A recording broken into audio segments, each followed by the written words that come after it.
ನಮಸ್ಕಾರ ವೀಕ್ಷಕರೇ, Karnataka power TV ನ್ಯೂಸ್ಗೆ ತಮ್ಮೆಲ್ಲರಿಗೂ ಸ್ವಾಗತ. ವಾರ್ತೆಗಳ ವಿವರ.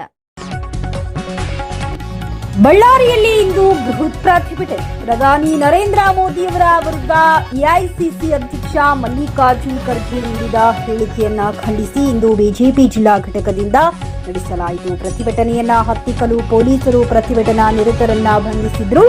ಖರ್ಗೆ ಕ್ಷಮೆಗೆ ಒತ್ತಾಯ. ಮಲ್ಲಿಕಾರ್ಜುನ್ ಖರ್ಗೆ ಅವರು ಪ್ರಧಾನಿ ಮೋದಿಯವರನ್ನ ಭಯೋತ್ಪಾದಕ ಎಂದು ಸಂಬೋಧಿಸಿರುವುದನ್ನು ಖಂಡಿಸಿ ಅವರು ಸಾರ್ವಜನಿಕವಾಗಿ ಕ್ಷಮೆ ಕೇಳಬೇಕೆಂದು ಬಿಜೆಪಿ ನಾಯಕರು ಹಾಗೂ ಕಾರ್ಯಕರ್ತರು ಒತ್ತಾಯಿಸಿದ್ದಾರೆ. ವರದಿಗಾರರು ಮೊಹಮ್ಮದ್ ರಫಿ, ಬಳ್ಳಾರಿ ಜಿಲ್ಲೆ.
ವಿಶ್ವ ನೆಚ್ಚಿದಂತ ಒಬ್ಬ ನಾಯಕ, ನಮ್ಮ ನೆಚ್ಚಿನ ಪ್ರಧಾನಮಂತ್ರಿಗಳಂತ ನರೇಂದ್ರ ಮೋದಿ ಸಾರ್ ಅವ್ರನ್ನ ಕಾಂಗ್ರೆಸ್ ನ್ಯಾಷನಲ್ ಪ್ರೆಸಿಡೆಂಟ್ ಮಲ್ಲಿಕಾರ್ಜುನ್ ಖರ್ಗೆ ಅವರು ಇಡೀ ಭಯೋತ್ಪಾದಕ ಅಂತ ಕರೆದಿದ್ದಾರೆ.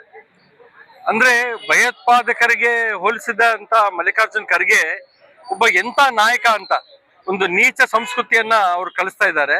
ಅವ್ರ ಬಾಯಿಂದ ದೊಡ್ಡ ವ್ಯಕ್ತಿ ಅಂತ ಅವ್ರ ಬಾಯಿಂದ ಇಂಥ ವ್ಯಕ್ತಿ ಬಾಯಲ್ಲಿ ಬರಬಾರ್ದಾಗಿತ್ತು. ಅಂತದೊಬ್ಬ ಪ್ರಧಾನಮಂತ್ರಿ, ಇಡೀ ದೇಶಕ್ಕೆ ಪ್ರತಿನಿಧಿಸುವಂತ ಪ್ರಧಾನಮಂತ್ರಿನ ಭಯೋತ್ಪಾದಕ ಕರೆದಿದ್ದಾರೆ. ಹಾಗಾಗಿ ಭಾರತೀಯ ಜನತಾ ಪಾರ್ಟಿ ಜಿಲ್ಲಾ ಘಟಕದ ವತಿಯಿಂದ ಎಲ್ಲರೂ ಸೇರಿ ಇವತ್ತು ಕಾಂಗ್ರೆಸ್ ಪಕ್ಷದ ಒಂದು ಕಚೇರಿಗೆ ಮುತ್ತಿಗೆ ಹಾಕ್ತಾ ಇದ್ದೀವಿ. ಹಾಗಾಗಿ ಇದನ್ನ ನಾವು ಪ್ರತಿಭಟನೆ ಮಾಡ್ತಾ ಇದ್ದೀವಿ. ಯಾಕಂತಂದ್ರೆ ಒಬ್ಬ ಪ್ರಧಾನಮಂತ್ರಿನ ಹಂಗೆ ಕರೆದಿದ್ದಕ್ಕೆ ಎಲ್ಲರಿಗೂ ನೋವಾಗಿದೆ. ಭಾರತೀಯ ಜನತಾ ಪಾರ್ಟಿ ಕಾರ್ಯಕರ್ತರಿಗೆ ಒಂದೇ ಅಲ್ಲ, ಇಡೀ ದೇಶದ ಜನತೆಗೆ ಒಂದು ನೋವಾಗಿದೆ. ಹಂಗಾಗಿ ಇದನ್ನ ನಾವು ಪ್ರತಿಭಟಿಸ್ತಾ ಇದ್ದೀವಿ.